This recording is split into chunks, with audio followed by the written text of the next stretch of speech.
Hello gamers, and welcome to another review video by myself, Ryan, of course, as always. And today we're going to look at The End of the World Zombie Apocalypse by Fantasy Flight Games. This is a new series that they're releasing at the moment. So they're releasing one book at a time. There's going to be 4 in the series. This one's going to cover the zombies. The next one, I believe, is gods. The one after is aliens, and the 4th one is robots. So if you think zombies, Ragnarok, Independence Day, and Terminators, that's kind of the emphasis that you're going to get. But it is RPG, it's fully fledged out, so you just need to buy the one book, and it comes with all the information that you need to know to do with like the stats and how to play and the different scenarios that they give you. Obviously you can create your own or do as you please. So let's get into the meat and potatoes of it. So it's got some really nice artwork. I'll try and show you as much as that as we go through the credits. Now the table of contents. So it takes you through playing the game, running the game, and then the different scenarios that it gives you within this book. I hope at some point down the line that they might fledge it out a little bit and give you, release a couple of supplements to go with the book to try and give a little bit more flavour. It's not as in depth as say like the Dungeons Master's Guide or like all the different books from Wizards. So it gives you the tools that you need to create your own zombies or like NPCs and stuff. But there's enough there so you'll be able to get a gist on maybe just coming up with your own, I guess. So let's flick through it. So, introduction. So I've seen the physical copy at my local gaming store, and it is really nice. It's got a matte finish. The quality of the book is really nice. You can get it roughly about £30 to £35 over here. I got this digital copy for like £13 through Drive-Thru RPG, which I'll put the link in the description. So introduction, so it tells you, if you're new to RPGs, what is an RPG, what a game master is, scenario, what makes this different apart from the rest, how to typically get started, and then that's it. That is your introduction, because that's really all that you need. And then it just jumps straight into playing the game. So this I'm not going to go into like the dice rolls, but it has its own unique way of accumulating a pool of dice, whether it be with positive and negative dice rolls, because you roll them all together to do task rolls and stuff like that. But it does explain everything through there, and then it goes into creating your characters. I can tell you now that the character creation for this game is so much fun. I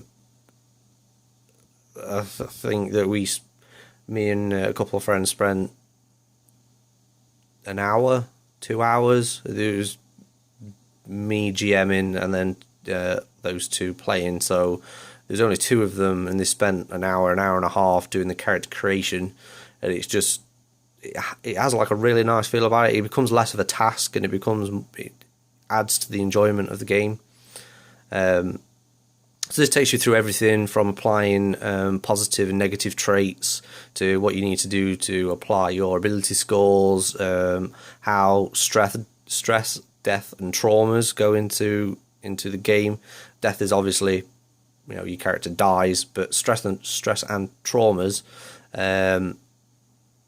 do play a role in how your character reacts and how I guess downbeat they are in the game. Because you can cure yourself from traumas and stress, but it just takes time. Through. Right, so running the game. So it's got some really nice artwork. All the artwork tends to be post-apocalypse. So it takes you through quick overall on like your structure of stories, what goals that the players should have, because in these scenarios it's not like other RPGs where you play a heroic character and you've got to stop a god from, an evil god from coming back to life, or you got to stop some, I don't know, you got to save the day and like save the world.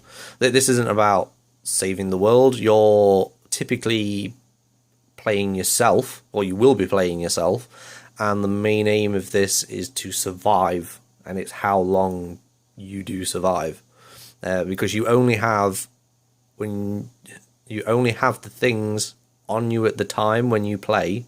You start playing on your character when your character starts playing the game. If that makes sense. So you don't have a +1 short sword of trolling. You've got your car keys, your wallet, a pen, a piece of paper on you, and then that's it. And your mobile phone, and then that's it. That's the start of the game. There you go. Now survive the zombie apocalypse. Yeah, so this goes through. This is more for GMs, like when to add and remove positive and negative dices to the pool before they roll. Managing NPCs. It's all your normal stuff that GM should be used to anyway. This discusses campaign lengths. So if you're doing like a one shot, multi-seasons or multi-sessions, or something that's ongoing.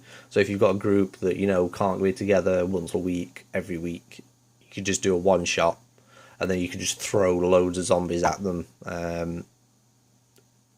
just to see what had happened and see how horribly that they die. But multi-sessions, you can start off a lot more slowly and then ease them into the zombie apocalypse, rather than just go, right, you walk out the door and there's hordes of zombies around. So again, another nice bit of artwork. So the scenarios. So there's a few of them. So I'm just going to cover the first one. So Night of the Meteor. So in this one, as you can guess, a meteorite lands, and basically it starts infecting the ground and then seeping into the ground, and then all the dead start to arise from their tombs and from their graves. But this covers basically what actually happens, who knows what the characters know at the start, typically what they should find out throughout the campaign anyway. It covers what the zombies are in details, and how they kind of act towards NPCs and the players.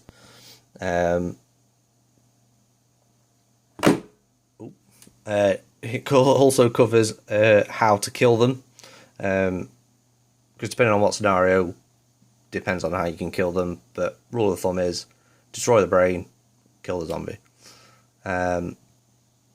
And then it gives you a timeline, which is really nice. So, see on this one, at time 00, a much anticipated and highly visible meteor shower occurs shortly after sunset to the excitement of amateur stargazers and surprise witnesses, which is really nice. So let's fast forward to 18 hours.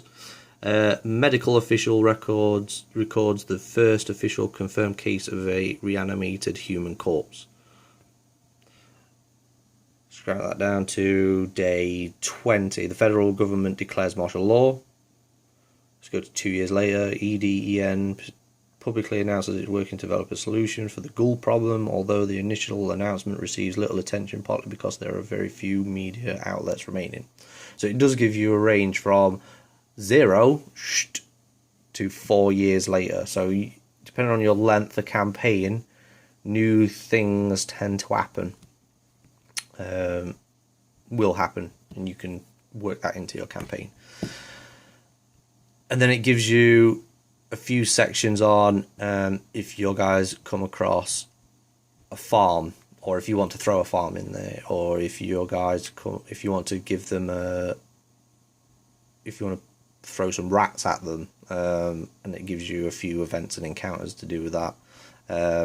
If they go into a house, there's 5 different things that could happen, and it's up to you as a GM to pick, depending on the flavour or how you want the campaign. So it just follows that. So there's some for a mall or a shopping centre, hospital. If they dare to go into the sewers, this is kind of what could happen.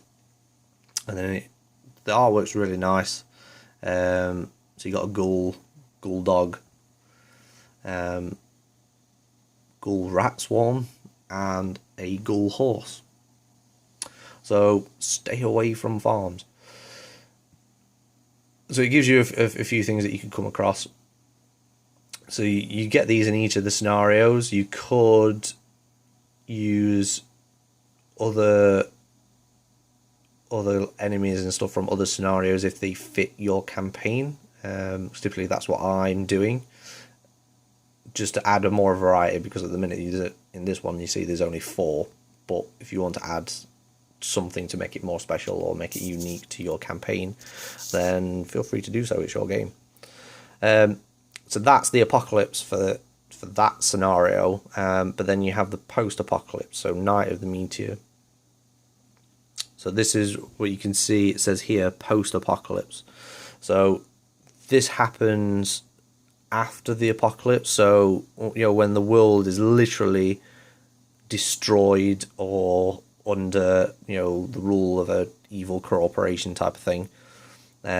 This is what happens. So if you think in the films like Book of Eli, the apocalypse has already happened. The world's ended. So it's just the people living in that ruined world. So this is essentially what it is. So it gives you more, it tells you basically what's happened, how the world is, how it's cut up into sections, and then it gives you more of these scenarios. So you get these new places. So if you go to one of the remaining cities, these are the things that could possibly happen, the encounters. You could add in your own resistance base, re-education camp, and then it gives you some more. So you've got some of these forces, drones, executives. So essentially the evil corporation people are there, but you're still going to have these guys. You can do more because there's more people that have died, etc. And then it just goes on to the next one. So the next one's like No Room in Hell, and it just follows the same pattern. It tells you about the apocalypse and then the post-apocalypse for that section. This is really nice. It does take a little bit to get into for the GM. Once you explain the dice rolls to your players, that's it. Off you go. You don't need to worry about perception checks and all that kind of thing like you do in Dungeons & Dragons 5e or whatever. It's very simple and very quick to pick up, and you can just go, just go straight into it. This does require a GM to create things on the fly a little bit more than other role-playing games.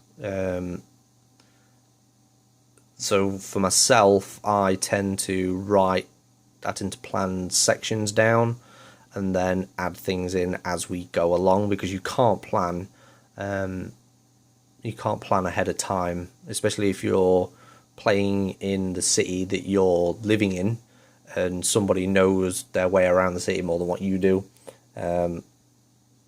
So yeah, you just have to take that into consideration. This does put a larger emphasis on the GM knowing what he's doing, having a sort of direction where he wants to take the campaign, and then coming up with scenarios and encounters that lead to that. So this can be a little bit daunting if you're not experienced as a GM or a DM and you have a large group. For myself, I ran this with 2 people. We spent an hour and a half post character creation and it was rather easy. It was really fun. They hardly had to check the character sheets. There was a lot more interaction between the pair of them rather than looking through the character sheets trying to find them, trying to find the right skill, to find the right check that they had and all that other stuff. Let's see if I can get the. So this is the character sheet. You can see how simple it is. You got your ability scores, your features, stress, traumas, equipment. That's it. One sheet. It tells you everything. So simple. So yeah, I mean, this book is really nice, and I'm looking forward to the other 3 that are coming out. Don't see a lot of videos for this campaign up. I'm going to try and possibly record one of our gaming sessions, so if you're interested in this book, you can see how we play it, and see if it is for you, and try and do more and more of these things. I'm going to try and also do more and more in-depth stuff. So I'll probably do a video on dice rolls and how it affects the game and affects the character, and how to add and subtract dices, positive and negative dice from your pool before you roll, and how to translate that into what actually happened. So yeah, I mean, that's it. I mean, get it, play it. If you got someone at your local gaming store that's got this, sit in and just watch them play it, because it is really fun. I mean, who doesn't like zombies? So yeah, so I'm going to leave it at that. So hope you enjoyed this video. Please like and share this as much as possible. I'll get more and more content up as we go along, as soon as possible as well. So yeah, so happy gaming. See you next time.